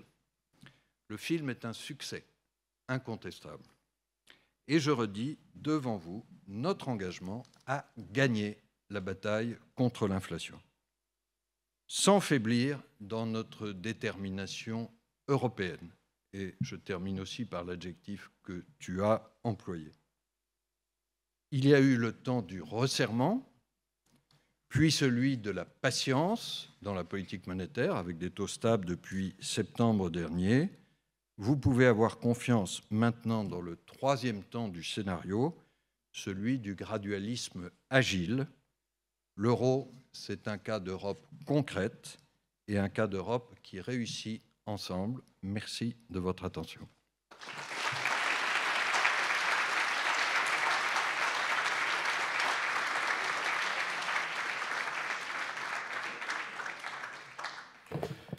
Merci beaucoup, monsieur le gouverneur, pour cet exposé très complet. Je pense que tous les étudiants de cette salle auront beaucoup de questions à vous poser, juste après nous. Pour aborder peut-être le risque géopolitique actuel, mais aussi à venir, comment finalement cet élément est pris en compte dans les décisions de la Banque centrale, notamment en termes de volatilité? Est-ce un risque qui pourrait vous faire reperdre le contrôle de l'inflation? Peut-être deux remarques rapides. La première, c'est que nous disons toujours que nos prévisions et notre engagement à ramener l'inflation à 2%, c'est sauf choc. S'il se produit des chocs supplémentaires que Jean-David décrira mieux que moi, évidemment, il faudra adapter notre politique. La seconde remarque est plus technique, mais je crois qu'elle est très importante aussi par rapport à ce qui se passe aujourd'hui sur les marchés financiers. Vous avez noté que les marchés financiers battent des records aujourd'hui et sont fondamentalement assez optimistes dans un paysage géopolitique dont le moins qu'on puisse dire est que lui est menaçant. Et ça, c'est une question qui est posée périodiquement, y compris à des investisseurs. Et ils répondent que le risque géopolitique est très difficile à pricer, pardon de l'anglicisme, mais il est de type binaire, c'est 0 ou 1. C'est noir ou c'est blanc, mais vous ne pouvez pas mettre une probabilité à tel ou tel événement. Si on avait dit en 2021, ce qu'on ne disait pas d'ailleurs à l'époque, il y a un risque que la Russie envahisse l'Ukraine, on le disait très peu, hein, mais si on avait dit, comment est-ce qu'on aurait mesuré ce risque? Et donc, je crois que le comportement des marchés et de la finance face au risque géopolitique, ça peut être d'éviter des investissements trop forts sur telle ou telle zone, mais l'inclure dans des prévisions chiffrées ou dans des comportements de taux d'intérêt, c'est très difficile. Ce que je relève simplement, c'est pour ça que j'ai fait un petit paragraphe, on avait peut-être noté sur le fait que dans les données que nous allons regarder, nous regagnons de la confiance dans nos prévisions, c'est que nos prévisions changent de moins en moins actuellement, trimestre après trimestre. Donc l'incertitude sur le plan économique seulement a eu tendance à diminuer. Merci beaucoup pour votre réponse. J'ai une seconde question sur la question de la relocalisation. On voit avec toutes ces tensions géopolitiques que beaucoup d'entreprises décident de ramener leurs activités en France. Quel est l'impact de cette relocalisation? Est-ce que ça peut entraîner une inflation structurelle? Oui, j'aurais tendance à être assez prudent dans ma réponse ou à dire qu'il est trop tôt pour le dire. Souvenez-vous, avant même le choc de l'Ukraine, au moment de la pandémie du Covid, il y a eu énormément l'idée qu'on allait avoir une diminution du commerce mondial, un raccourcissement des chaînes d'approvisionnement, y compris pour des raisons climatiques d'ailleurs, mais aussi quand on a découvert notre dépendance sur les masques. Bon. Ensuite, il y a eu le choc de l'Ukraine. Nous ne sommes pas sûrs aujourd'hui de voir déjà dans les chiffres des comportements de relocalisation extrêmement forts. Bon. Ayant dit ça, je pense qu'on va quand même vers un monde économique et commercial plus fragmenté. J'emploierais, peut-être parlerai de fragmentation avant de parler de relocalisation. Et pour des raisons politiques comme pour des raisons économiques, je ne peux que rejoindre à 150% la conclusion de Jean-David Lévy. Dans ce monde-là, la souveraineté européenne est un atout. Et comme c'est un atout, ça devient une nécessité absolue. Alors on tombe sur des débats de termes qui sont difficiles. Quand les Français parlent de souveraineté économique européenne, l'ombre portée de Napoléon, voire du général de Gaulle, cette remarque est off. Je pas si j'ose faire des remarques sur d'aussi grandes figures de notre histoire. Mais enfin, l'idée que les Français ont une vue très centralisatrice et un peu dominatrice de l'Europe revient très vite. Trouvons les bons mots. Mais par contre, le concept, il est inévitable. Alors, ça ne veut pas dire la forteresse Europe. Je crois que j'ai été assez clair sur le poison qu'était le protectionnisme commercial. Mais ça veut dire muscler l'Europe dans sa capacité économique.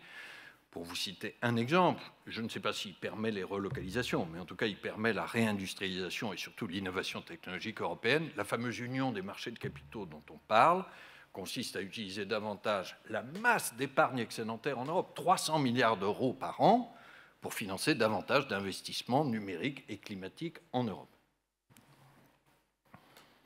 Une toute dernière question pour vous, Monsieur le Gouverneur. La volatilité sur les marchés dont on parlait précédemment, mais aussi la fin progressive des programmes de rachat d'actifs de la BCE peuvent, on le sait, amplifier le risque de spread entre les pays, ce qu'on appelle le risque de fragmentation entre les pays de la zone euro.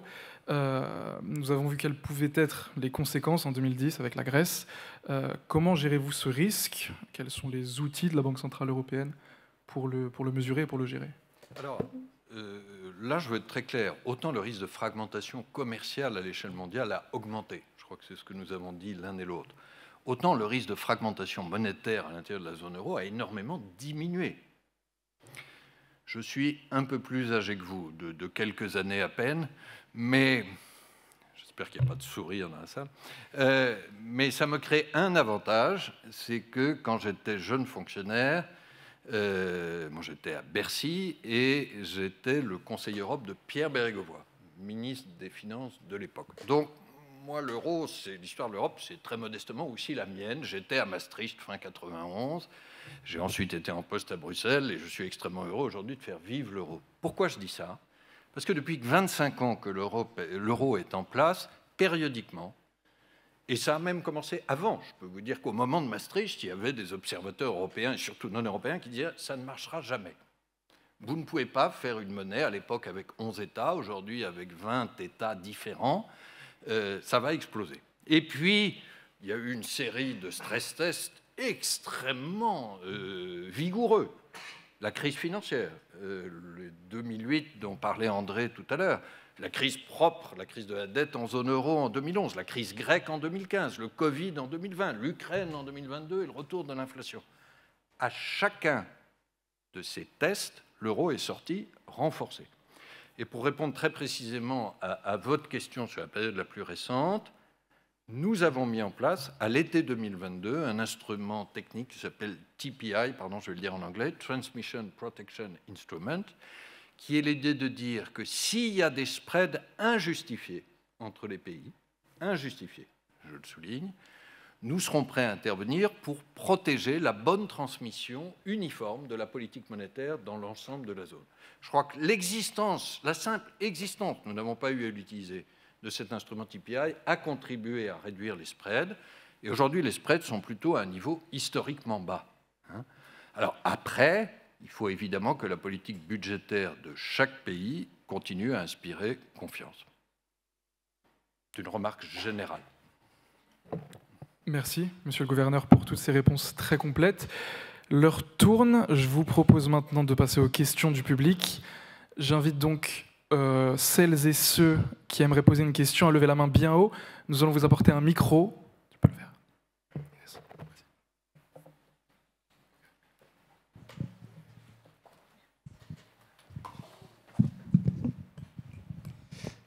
Bonsoir, François-Xavier Borrelli, Citigroup, vendeur marché émergent. Ma question s'adresse à vous, Monsieur le Gouverneur. On a beaucoup parlé des États-Unis ce soir, de leur importance sur les scènes de conflit, sur la primauté et leur rôle surtout dans les zones de conflit. On a aussi parlé, enfin, le marché observe surtout que la BCE agit souvent après la Fed. À tort ou à raison. Est-ce que vous pensez que dans le contexte de baisse des taux, que certains pays européens ont déjà commencé, enfin, on parle de la Suisse ou des pays d'Europe centrale, pensez-vous que la BCE va prendre les devants ou va attendre un signal fort de la Fed? Et quand elle agira, pensez-vous qu'elle aura la capacité d'agir à coût de 25 ou de 50 BP? Vous êtes journaliste, non? Prenez-le pour un compliment. Mais, ouais. Écoutez, je ne vais pas dire grand-chose de plus que ce que j'ai dit dans mon propos. Je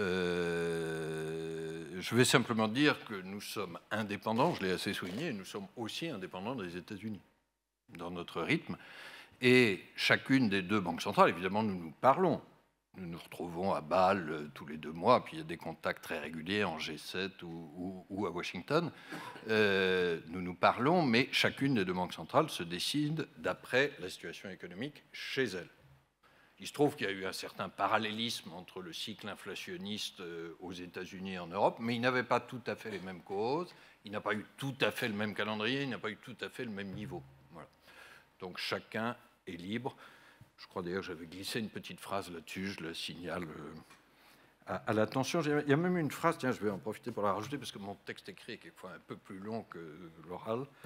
En matière de dynamique de la désinflation, les conditions de météo de ce printemps ne sont pas forcément les mêmes de chaque côté de l'Atlantique. Merci à votre question, ça m'a donné l'occasion de lire cette jolie phrase. Mais je ne sais pas, Jean Davis, si tu voulais ajouter un mot sur la puissance américaine, parce que j'ajoutais peut-être ça. J'avoue que ce n'était pas le cœur de mon propos, mais il y a évidemment un défi du dynamisme américain aujourd'hui.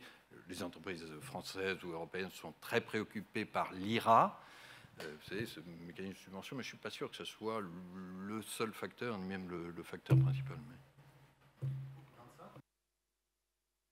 Ah non, là, vous relisez avec attention mon discours. Vous savez, un banquier central, c'est quelqu'un d'extraordinairement sympathique. J'espère que vous en êtes tous persuadés, mais enfin, c'est aussi quelqu'un qui mesure un tout petit peu ses mots. Mais vous verrez, il y a des choses. Moi, je suis aussi frappé par l'attractivité américaine. C'est impressionnant, et malgré les incertitudes de l'élection du 5 novembre, l'attractivité reste là, comme si les États-Unis, dans ce monde devenu dangereux, étaient une île. Alors, c'est un peu géographiquement une île, avec 2 océans, et au nord le Canada, au sud le Mexique, mais c'est aussi le résultat d'une politique menée par le président Biden, qui réussit remarquablement, et qui a permis à l'économie américaine d'être cette île de prospérité, d'attractivité. Et donc, en effet, je suis tout à fait d'accord avec toi. On a un défi à relever en Europe. Alors, c'est à toi de nous dire comment, mais je pense qu'on a un vrai défi à relever. Peut-être si on a le droit de se poser des questions mutuellement, mais après... Non, j'ajoute juste une phrase sur relever le défi. Il y a là-dedans des facteurs culturels, bien sûr, sur notre retard d'innovation. Je rappelle toujours que Schumpeter, le grand économiste de l'innovation, est né en Europe, en Autriche, mais qu'il est mort aux États-Unis. Mais souvenons-nous quand même qu'il est né en Europe. Je pense qu'il y a un levier financier, puisque c'est... Je ne dis pas que ça suffit, mais celui-là est très important, c'est le financement par fonds propres. L'innovation, ça se finance en equity, parce qu'il faut pouvoir prendre des risques. Et si vous êtes un investisseur, il faut avoir le reward positif. André Lévy-Lang le développerait beaucoup mieux que moi. Or, nous sommes en gros retard sur l'investissement par fonds propres. Les entreprises françaises et européennes, la France et l'Europe, c'est pareil là-dessus, ne manquent pas de crédit. Elles manquent de fonds propres. Je vous donne un chiffre qui est très frappant et très peu connu, et je m'arrête. Vous prenez les fonds propres des entreprises rapportés au PIB. On est entre 80 et 85% en moyenne, en France comme en Europe. Vous prenez le même chiffre, les fonds propres rapportés au PIB aux États-Unis, 170%. Le double. Voilà. Je pense que c'est pour ça que j'ai insisté un peu sur l'union des marchés de capitaux. Or, l'épargne, elle est chez nous. Voilà.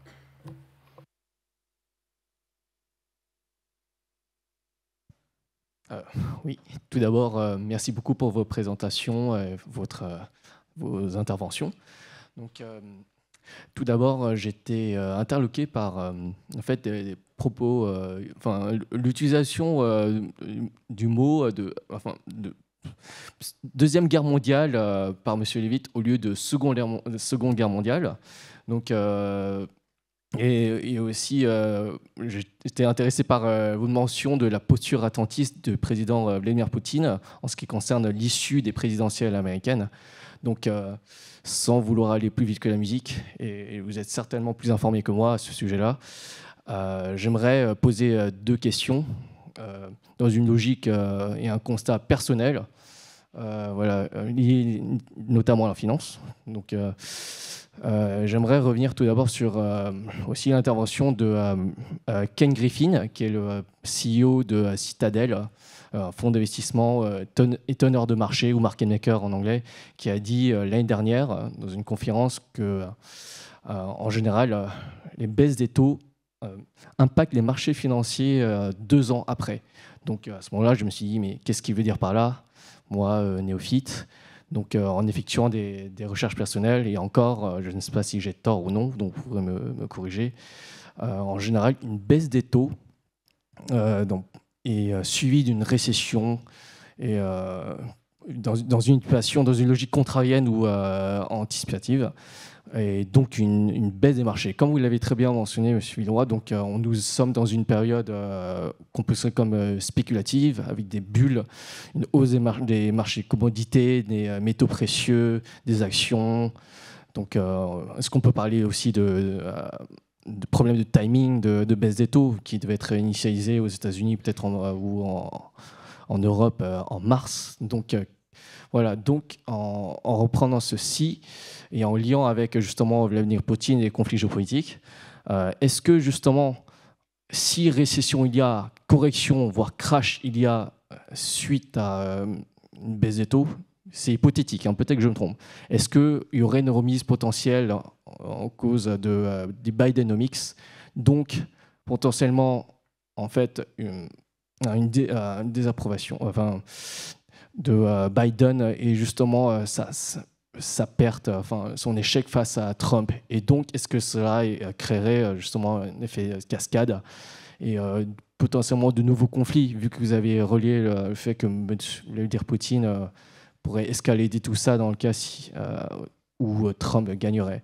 Et donc, ça serait ma première question. Donc, est-ce que... Pardon. Peut-être déjà essayer de vous répondre, là, non? Oui. Non, pour que les autres puissent poser aussi des questions. Oui, pardon. Je vais commencer à répondre en quelques phrases parce que je ne voudrais pas que vous sortiez de cette salle qui a été celle de l'Alliance Atlantique en ayant le sentiment qu'on va vers une troisième guerre mondiale. Ce n'est pas du tout ce que j'ai en tête. Ce que j'ai en tête, c'est que si Trump gagne, l'Ukraine risque de perdre le soutien des États-Unis. Risque, ce n'est pas une certitude du tout. Personne ne sait ce que Trump voudra faire à ce moment-là. Mais en tout cas, il est clair que Poutine attend de savoir qui sera le vainqueur des élections américaines, parce qu'il a la certitude que si c'est Biden, à ce moment-là, le soutien des États-Unis à l'Ukraine continuera avec tous les moyens qui sont ceux de la puissance américaine, des armées américaines. Si c'est Trump, c'est un grand point d'interrogation. Mais il y a une certitude, à mon avis, il n'y aura pas de troisième guerre mondiale. Je vous ai parlé d'une guerre froide entre la Chine et les États-Unis.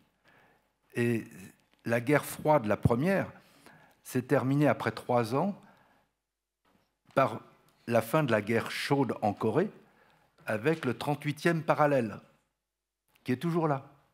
Ce que je crains personnellement, c'est que la guerre froide, qui est en cours, si c'est Trump, se termine par une négociation à propos de l'Ukraine, avec non pas un parallèle, mais un méridien. Et il faut espérer que ce méridien qui tracera la frontière de l'Ukraine sera le plus près possible, sinon exactement sur ce qu'est la frontière héritée lors de l'indépendance de l'Ukraine en 1992. Donc voilà, je vous parle de guerre froide, pas du tout de guerre chaude et encore moins de guerre mondiale. J'ajoute peut-être juste un petit mot sur ce que vous signaliez du patron de Citadel, là, sur les 2 ans de durée entre un relèvement de taux et son effet sur l'économie ou sur les marchés. Je ne sais pas très bien dans quel contexte il a dit ça. On a des grands débats sur le délai de transmission de la politique monétaire. 2 ans, ça me paraît long. hein. Et pour le dire de façon très simple, quand vous avez un relèvement des taux de la Banque centrale, vous avez deux jambes de la transmission. Vous avez du monétaire vers le financier, c'est-à-dire les conditions de crédit. C'est les slides que je vous ai montrés très vite. Ça a été extrêmement rapide. Extrêmement rapide. Peut-être même un peu plus rapide que ce que nous attendions. Et puis ensuite, vous avez la transmission du financier vers l'économique, c'est-à-dire qu'est-ce que ça donne sur l'économie réelle. Ça, c'est beaucoup plus difficile à estimer, mais ça dépend de la sensibilité des secteurs au taux d'intérêt. Le secteur de l'immobilier, par exemple, est extrêmement sensible au taux d'intérêt, et vous en avez vu l'effet très vite. Le secteur des biens, et notamment des biens d'investissement, est assez sensible au taux d'intérêt parce qu'il se finance en général par crédit. Le secteur des services, à l'opposé, l'est peut-être moins. Les services hors construction, il nous semble quand même qu'on dit en général entre 1 an et 2 ans de transmission de la politique monétaire, c'est pour ça que les 2 ans me paraissent élevés, et que cette fois-ci, on a été au moins aussi vite que les fois précédentes. Je vois que l'heure tourne, on va peut-être prendre une dernière question avant de clôturer cette conférence. Oui, bonsoir. Merci beaucoup déjà, monsieur l'ambassadeur, monsieur le gouverneur. Ma question est d'ordre géopolitique pour monsieur l'ambassadeur. Vous avez expliqué tout à l'heure que selon vous, l'Occident ne portait pas la responsabilité de l'effondrement de l'URSS, ni de ce qui s'est passé après. Et vous avez expliqué que monsieur Boris Eltsine était finalement pas forcément défavorable, en tout cas ça ne le gênait pas, l'élargissement de l'OTAN. On peut douter peut-être de la lucidité de Boris Eltsine lorsqu'il a évoqué cela, comme vous le disiez tout à l'heure. Mais du coup, ma question, quelle était la nécessité de cet élargissement progressif qu'on a pu observer, étant donné que la raison d'être de l'OTAN, de cette alliance, était justement la défense contre l'URSS et contre le pacte de Varsovie, qui du coup n'avait plus cours, qui n'existait plus. Quel était le besoin d'élargir cette alliance dite de défense? Alors, c'est une très bonne question, et je dirais, la réponse, elle est à Varsovie, dans les capitales des 3 pays baltes, en République tchèque et en Slovaquie, en Roumanie et en Bulgarie, parce que ces pays-là, qui avaient vécu pendant des décennies sous la domination soviétique, faisaient naturellement confiance à Boris Eltsine, pas forcément à son successeur. Et quand on voit ce qui se passe, on comprend les raisons de leur méfiance.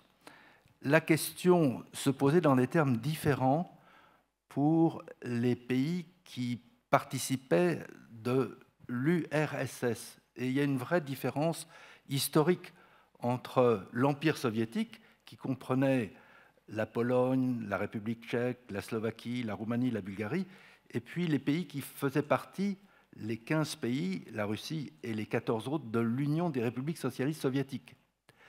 Et le sentiment que les dirigeants de l'Europe de l'Ouest avaient à l'égard de ces pays-là, qui pendant des décennies avaient fait partie de l'URSS, était qu'ils devaient rester des ponts d'amitié entre l'Occident, l'Europe de l'Ouest et la Russie.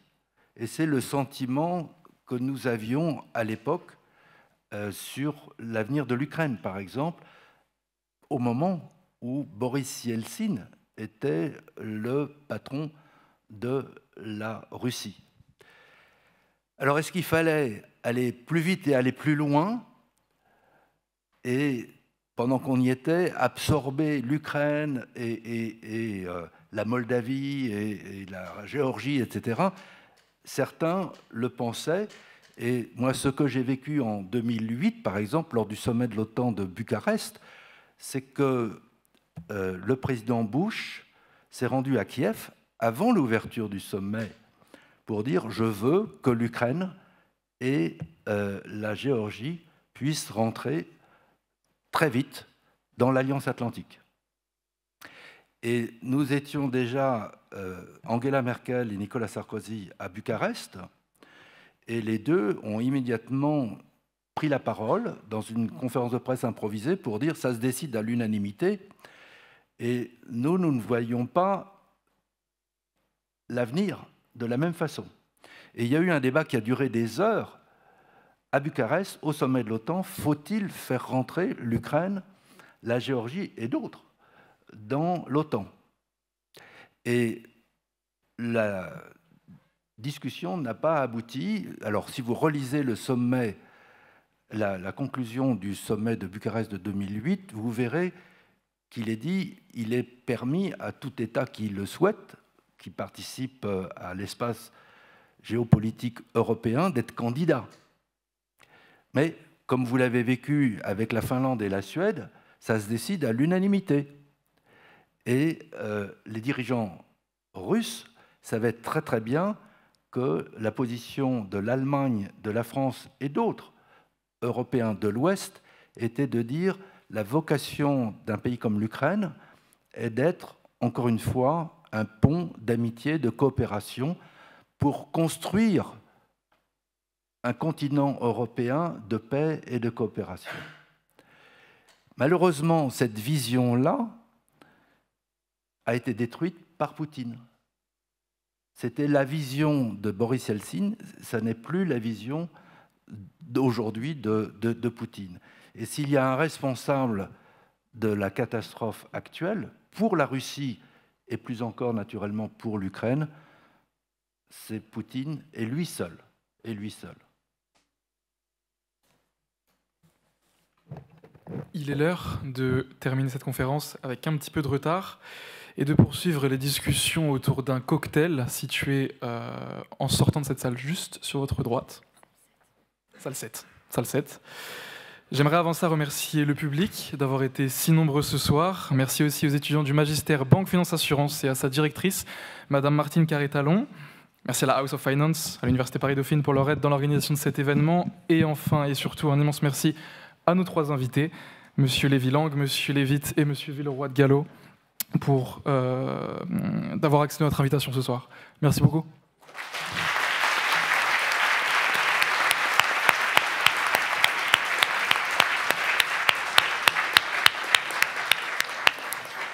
Alors, je voudrais aussi également remercier Florence Pisani, qui enseigne en magistère BFA, et Anton Brander, pour leur aide dans l'organisation de cette magnifique soirée.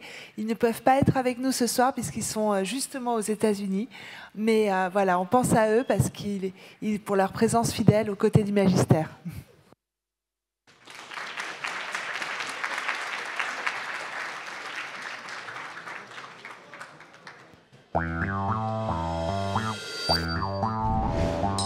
Wow.